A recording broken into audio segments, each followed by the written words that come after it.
Hey, this is Wang. Welcome to my channel. I'm David, former strategy consultant, now working in the startup industry, and today I'm happy to share you my masterclass about the topic how to generate wealth, 3 types of wealth. So please give me a like and comment, and I hope this video gives you some key insights about my interpretation about how you can generate wealth. Nowadays, maybe you probably know all these books or gurus, coaches we're talking about, Robert Kiyosaki, Rich Dad, Poor Dad, and today I'm happy to share you my point of view about generating wealth. First of all, before we start, I would say there are like 3 types of generating wealth. You probably know it. The saver investors, this means real estate, stocks, assets, let asset work for you and generating money long term.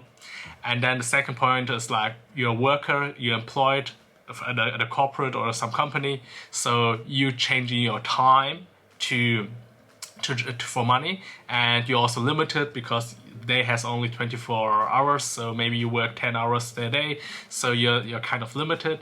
And the third point is like you're a business entrepreneur, you start your own business. That means you have access to more time, so you can hire employees, build up a sustainable business model, and let, I would not say other people work for you, but in the end it's still the truth, where once you are a business owner, you create a business model, you can hire more people, so other people working for you, and then you're not limited to time anymore. So you're still exchanging time for money, but now you're not limited to your own time because you have more employees who are working for you. But it depends. Developing a sustainable business model which is working is also nowadays not that easy. So let me start. So I would say my key advice is, if you start in your early career, it's very important what focus area you set, because when I start my career, I have also these 3 types. I was saying saver investors, worker, business owner, and it's very important how you balance or what focus you put, because it's important that you know a lot of videos nowadays in the internet, they say 50, 30, 20 rules. You need to save your income, buy real estate, buy properties, buy stocks, and that's these something. But I would say it always starts with the journey. You see Warren Buffett, of people who are super wealthy in the world, they become a saver investor, and that money works once they become super successful. They don't start with a saver and invest in the beginning.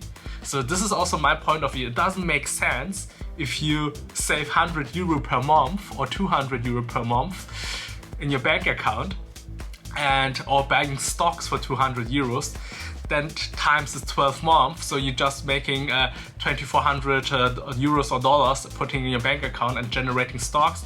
And if the stocks is doing well, maybe you got a lucky punch and bought Facebook a couple of years ago, maybe it's like 100% time 1.52x, so maybe it's like 5,000 dollars worth.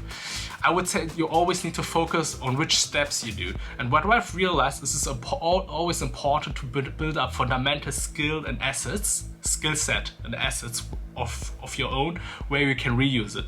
So I think mostly all people start as a worker in their life. Even myself, I was an intern, I've worked in large corporates, even as a consultant.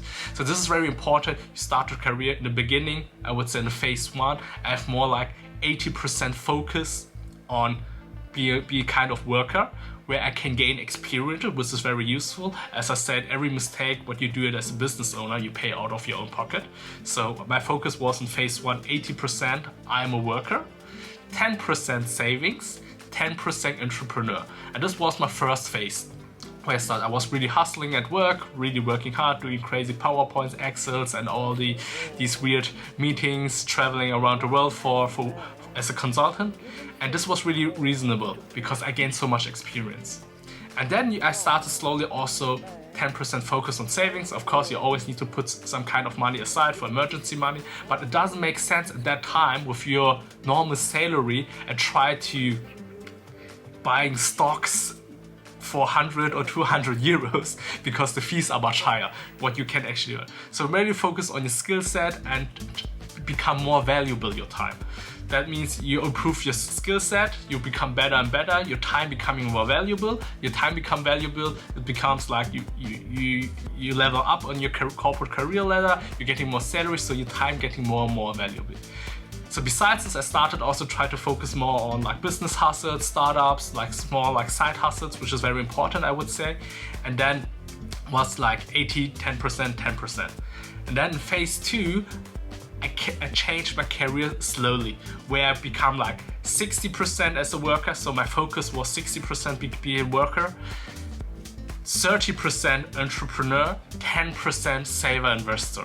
So my working model was still like this. I was still a worker, but I've started to focus to create more side hustles. This was my phase 2.